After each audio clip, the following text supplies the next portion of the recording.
Roger, you are the 2018 recipient of the Charles Butts Pro Bono Lawyer of the Year Award. And I'm just kind of wondering, I want to know about you. What is your origin story? Where'd you grow up? What's your family like? Well, I think I was raised by Warden Jim Cleaver. Anyone that's known me very long known that I was practically worshipful of my parents and their merit and their worthiness. Not many people have that kind of start. I'm very fortunate. I was born in Lubbock during a snowstorm in 1951, but soon after, swaddling clothes, if you will, we moved to Winters, Texas, about 40 miles south of Abilene in Runnels County, where my dad was engaged in farming and also worked as a butcher. And my mother, after about a 3-year hiatus, began teaching school again. She taught, I guess, an aggregate total of about 35 years. And then Dad went on to work as an office manager for our company, and then later was postmaster in my hometown. So I grew up in small town America. It was very, it was almost a cliche. Wow. Do you have any brothers or sisters? I have one brother younger. He is a retired postal worker in Richmond, Virginia now. Wow. And so, like I said, we just, we went to school, we went to church, we did our homework, and we went on and had careers. So you graduated from small town West Texas. Yes. Where do you go from Then I went to McMurray College in Abilene, and that was, I wouldn't say it's an accident, but it was one of those circumstances that kind of arises. My band director was a McMurray grad, was a big fan, and I kind of wanted to go there, but it was really expensive. And I was going to go to Angelo State because you could commute, it's cheap. And Dad and I were driving through Abilene one day, and he said, "Son, I wish you'd go to a small college like McMurray over there." I said, "Daddy, we can't afford that." He said, "Well, yeah, we can, because I just got the postmaster job. Actually tripled his salary, so I didn't know that. It wasn't my business." And as it turned out, we could afford it, so I did go to McMurray College, and then I taught school for 5 years after I graduated. And while I was teaching, I worked on my master's degree in library science. Even though I always wanted to go to law school, that was always in the back of my mind. My undergraduate grades, to be brutally honest, weren't very good. I was in a fraternity, and I enjoyed all the activities therefrom. So I knew I needed to do some graduate work and get some life experience before I went to law school. But I decided I wanted to go to law school very young. I was maybe 10, 12, 13, but I was very young. I watched an old movie, because back in the pre-cable days you had broadcast TV and they had afternoon movies.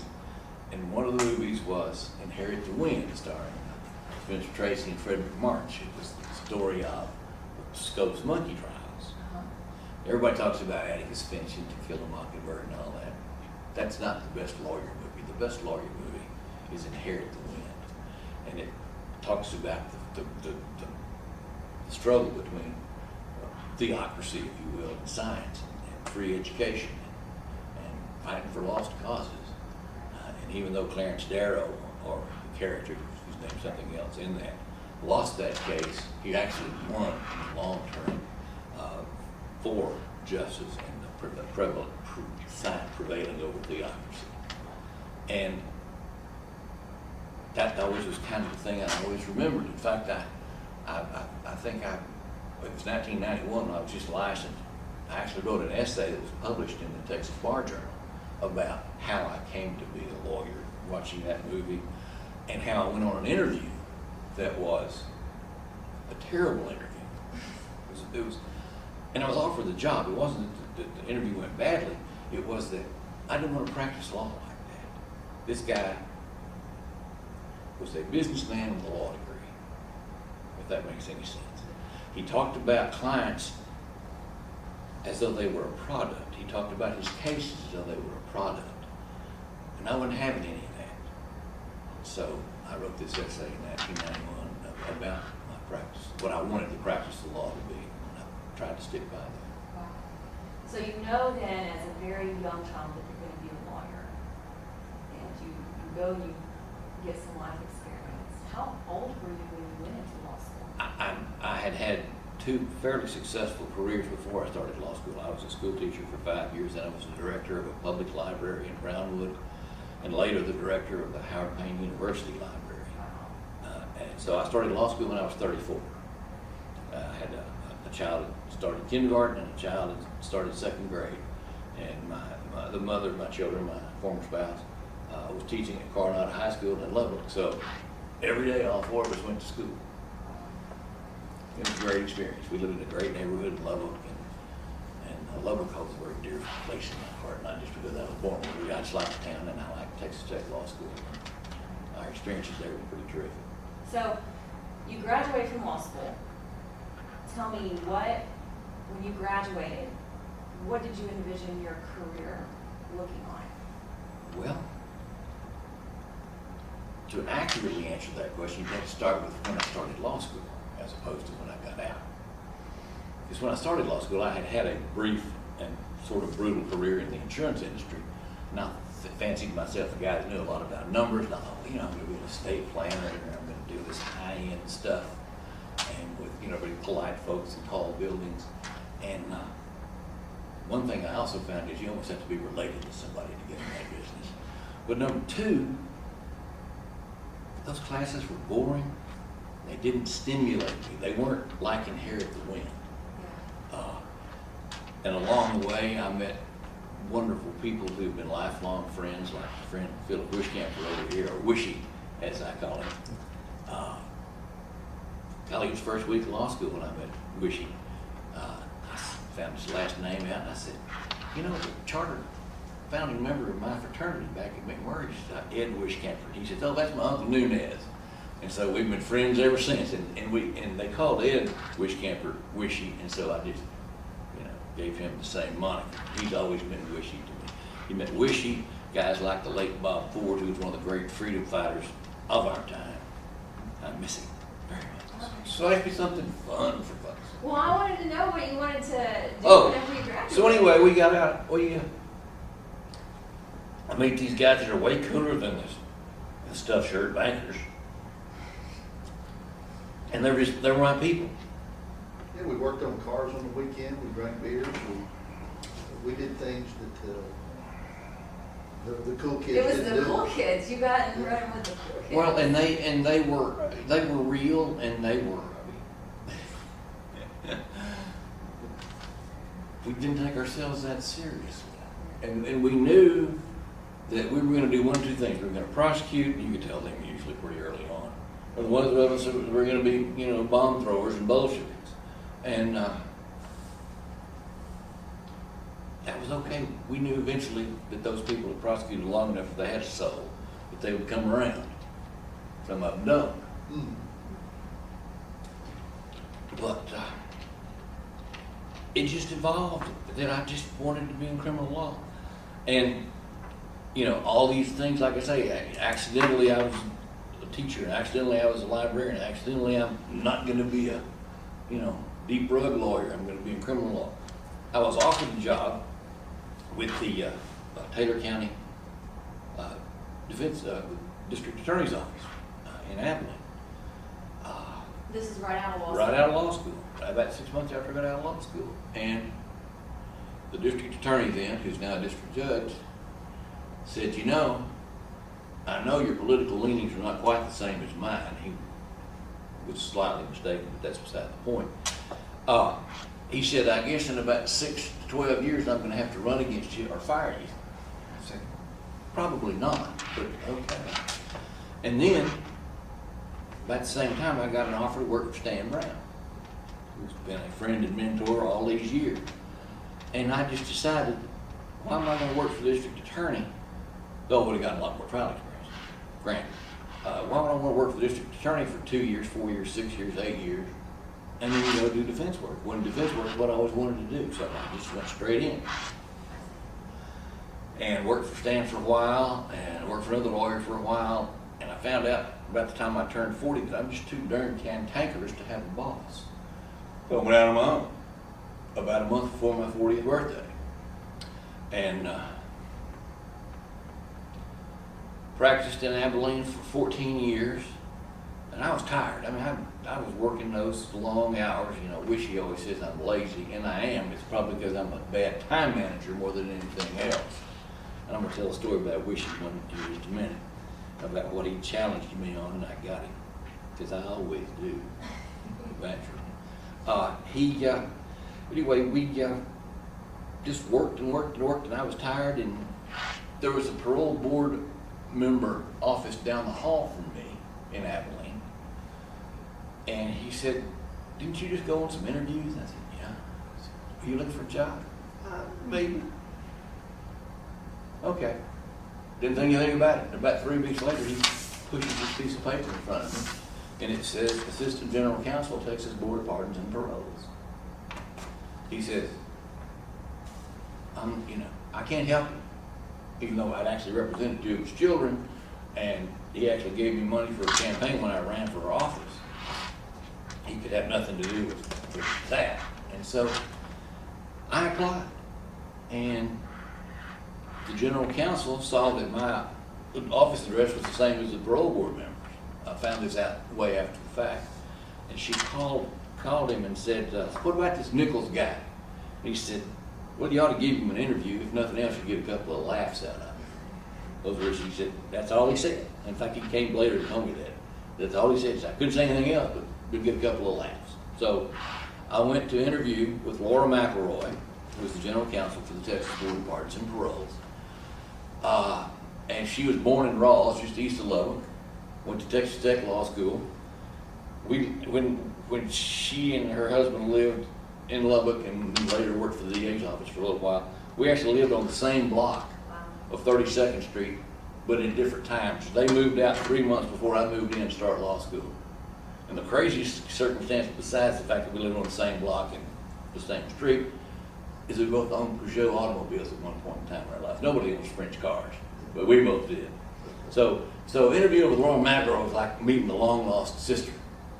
And we really hit it off, and she checked some references and called some Abilene lawyers. Some of them said nice things about me, some of them said crappy things about me, and that's okay too. And I got the job, and I worked for the board for 6 years as assistant general counsel.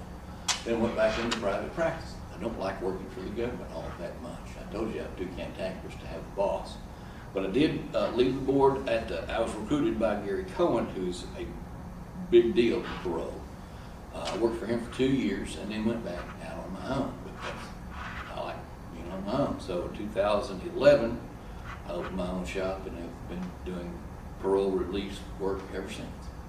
Wow. So somewhere along the way I transitioned, again, another accident of hiring or whatever, from doing trial work. I did a lot of trial work in Abilene.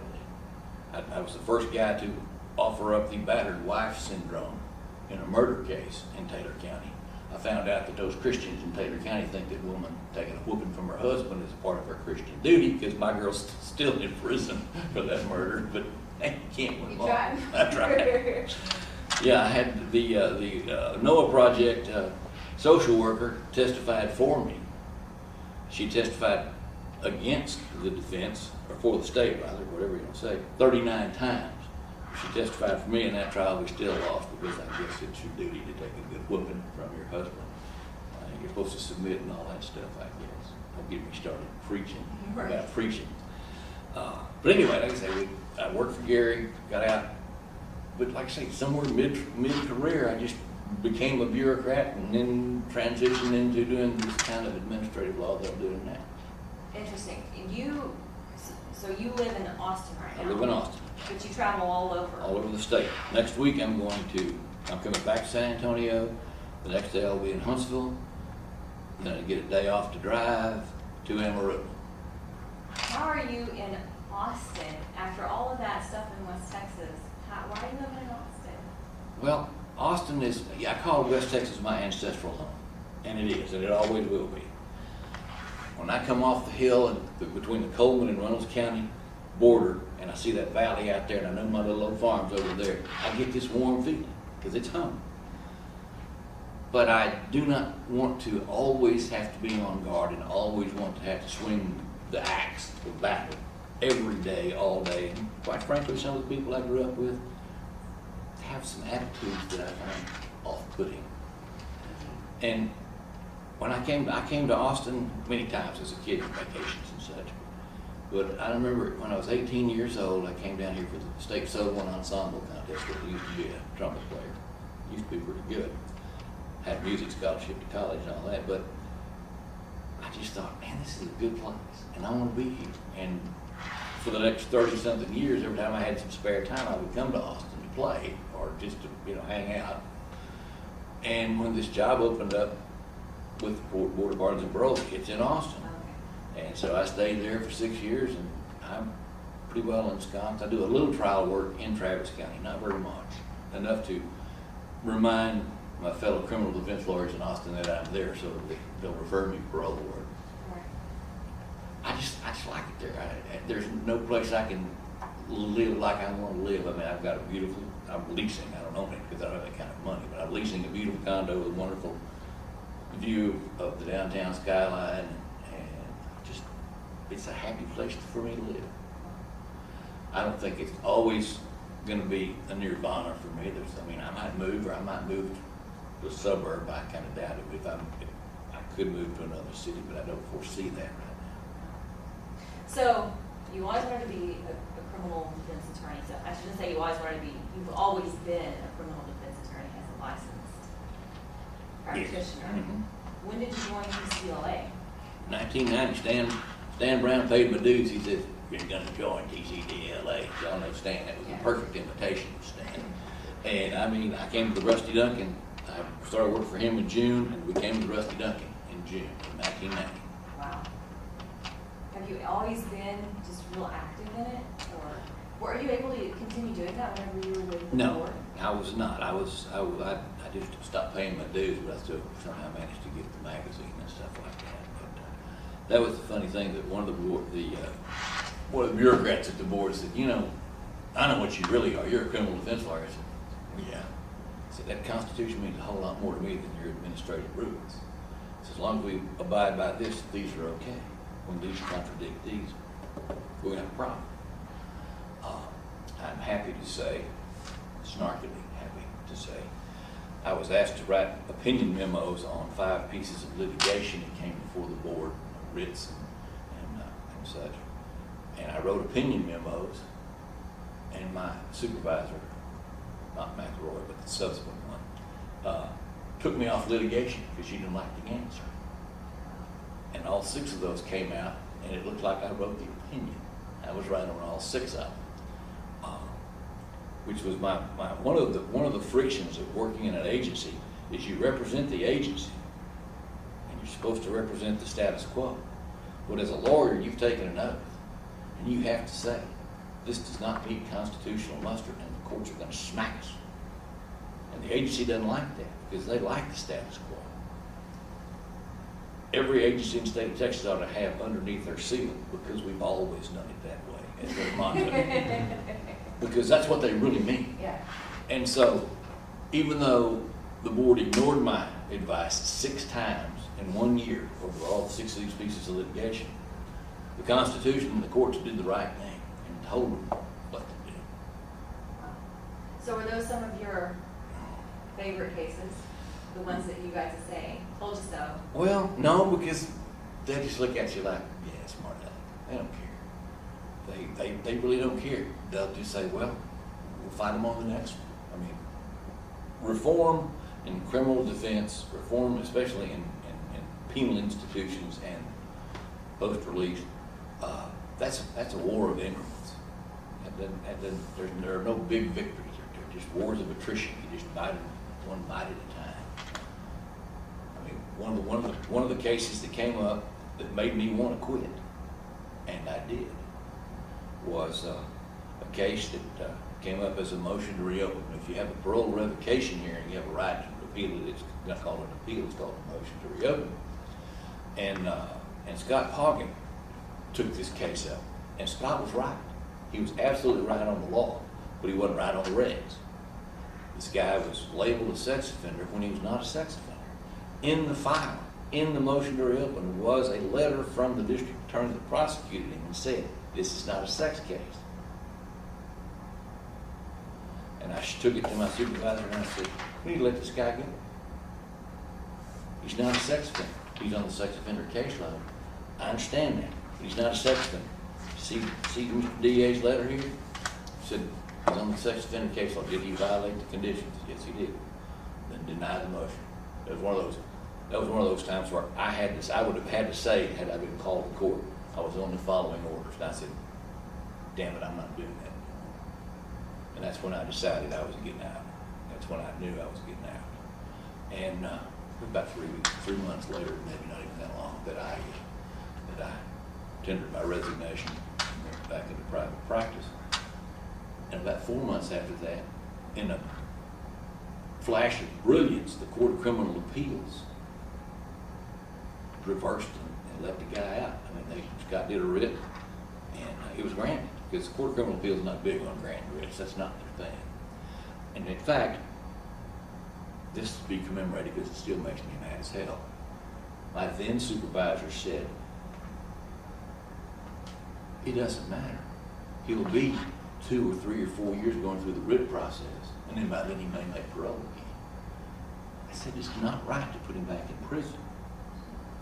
She said, 2, 3, 4 years for the writ process, don't worry about it. She did not give 1/2 a damn about that guy going back to prison. And that's when I was out. And I don't hate the parole board. In fact, I hold the parole board in very high regard. Still do, and I have a lot of friends still work there. The most, I'd say, of the 21 voters, 11 of them are former clients of mine because I was their lawyer for 6 years. And I enjoy very good relations with them. But there are things about the agency that are very hidebound. And they also get pulled around a lot by the Texas Department of Criminal Justice, the prison system.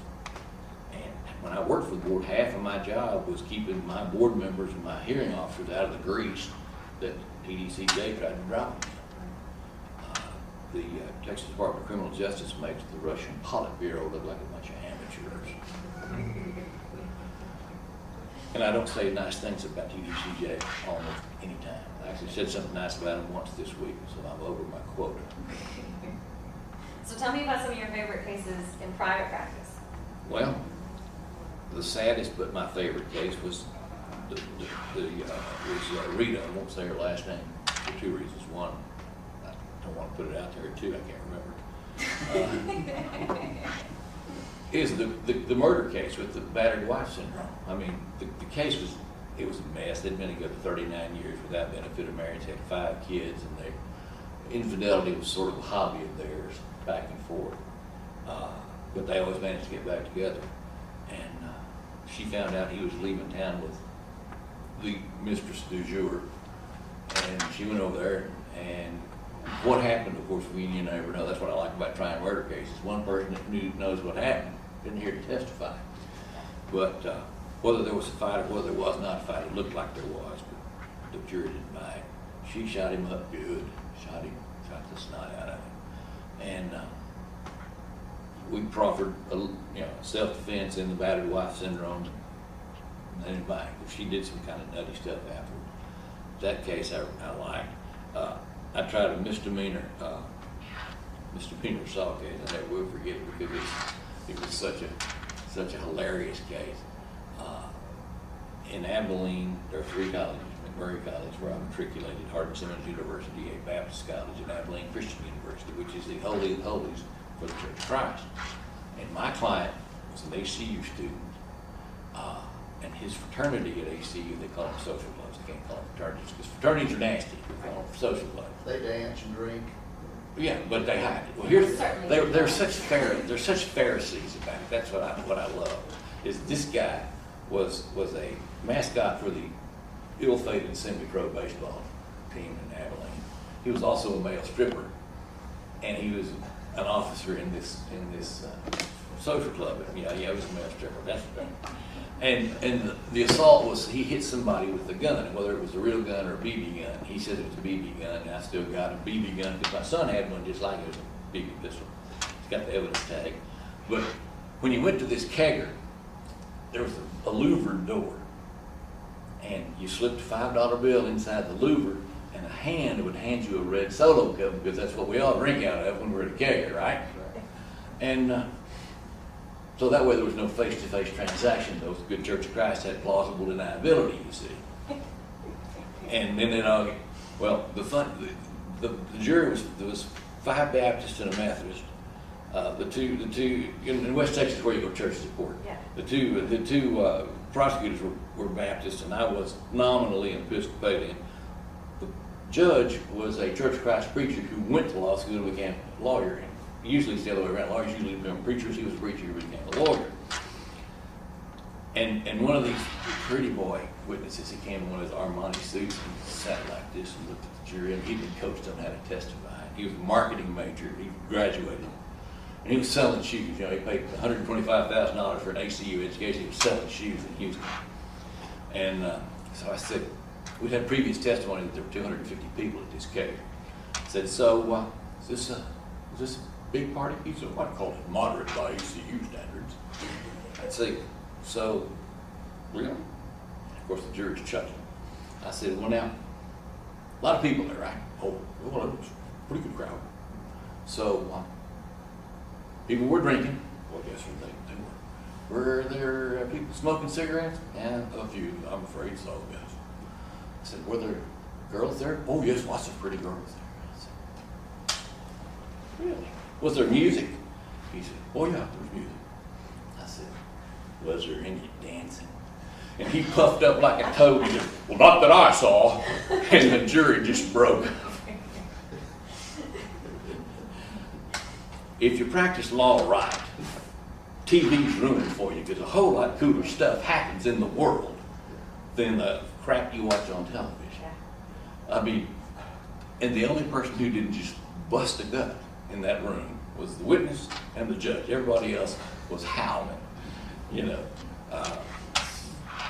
Let's see, other crazy trials. I mean, I represented a guy in federal court, a defrocked lawyer, and in a sexual exploitation of a child case. I found out something about the Northern District of Texas.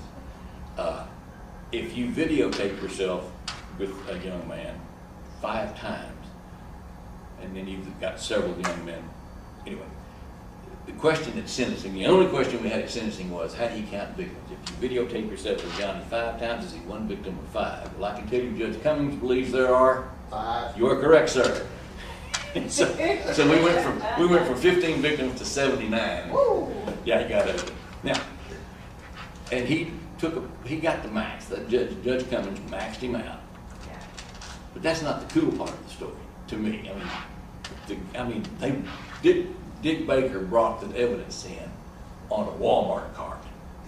I'm not kidding. At the bond setting hearing, it was tragic. And he and I still laugh about that case years later.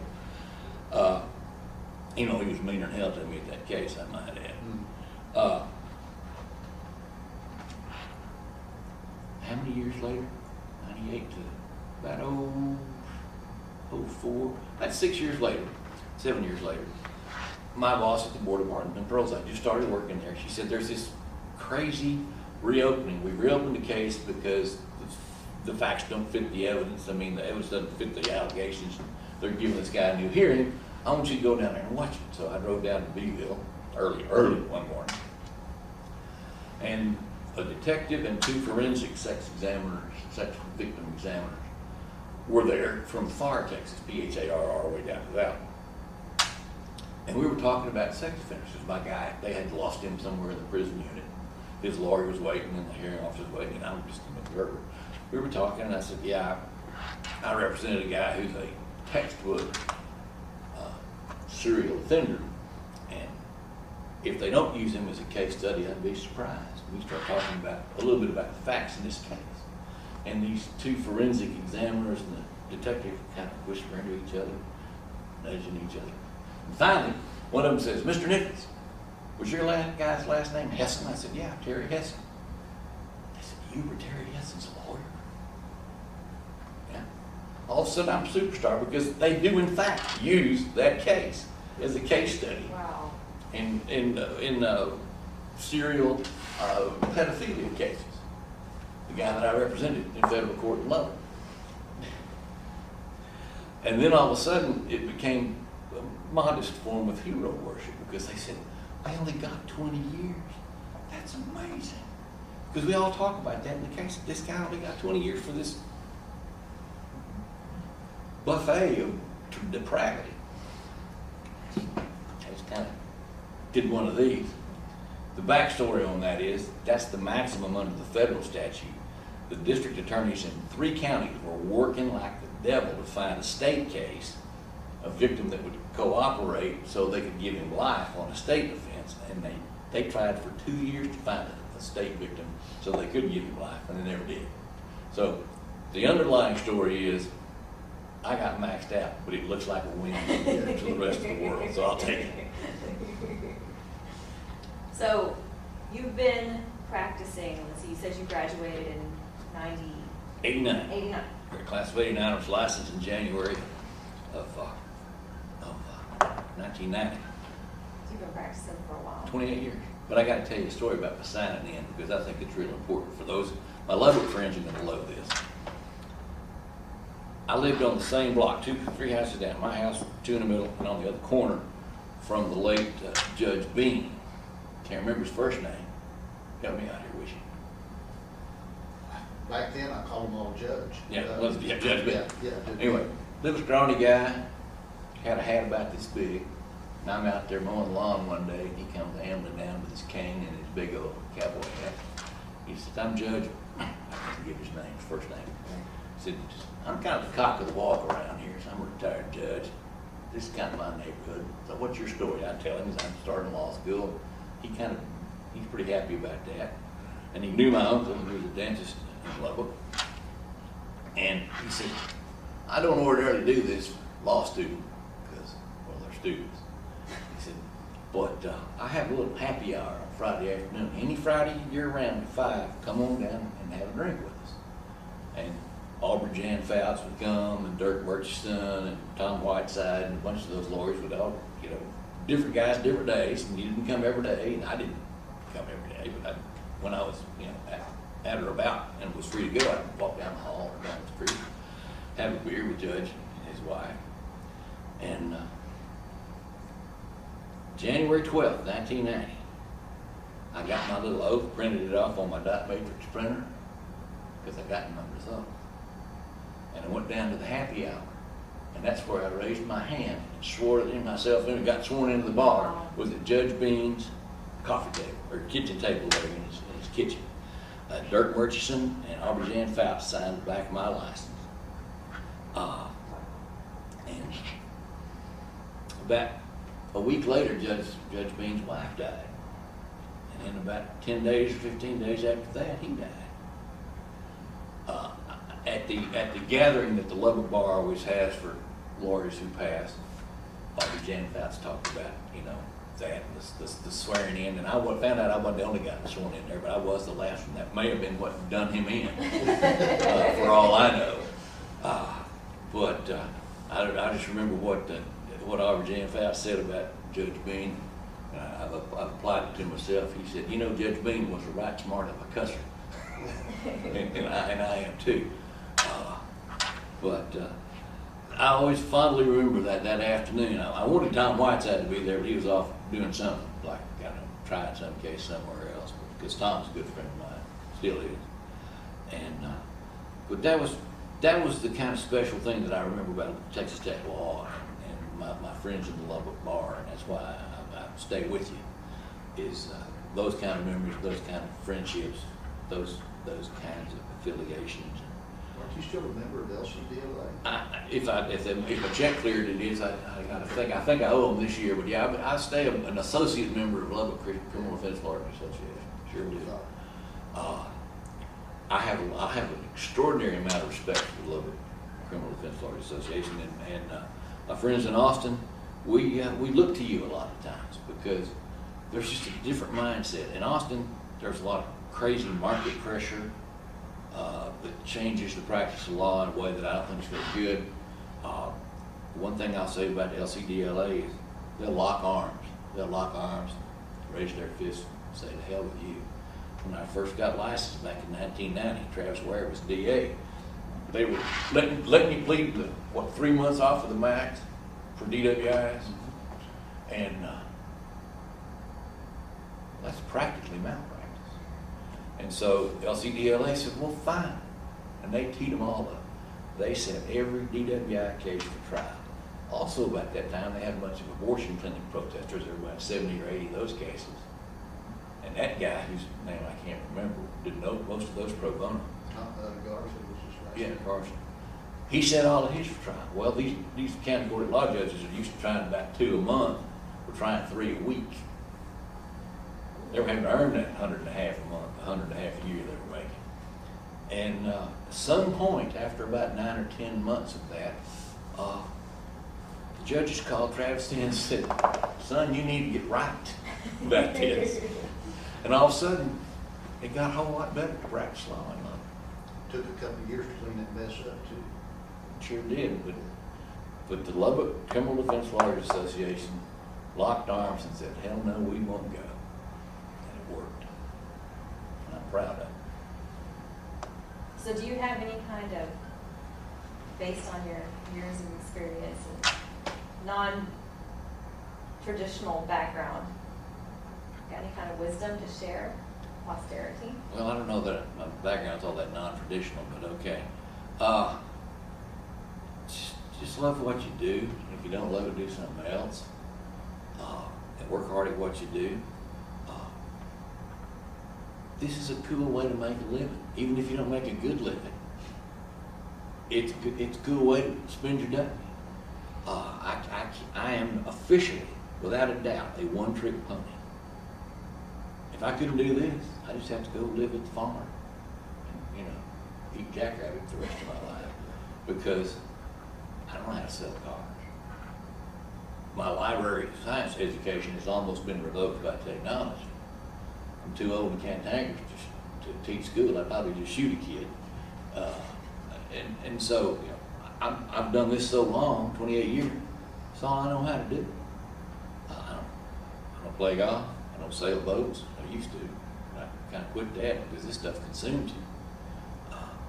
But it consumes you in a good way if you let it. And just do what you like. If you don't like it, do something else. That's the first thing I can tell you. Is because I've had career changes, and some of them have been thrust upon me, and some of them have been gradual transitions, and some of them have been planned. It doesn't really matter, as long as you get somewhere that you like where you are. All right. Do you want to add anything else?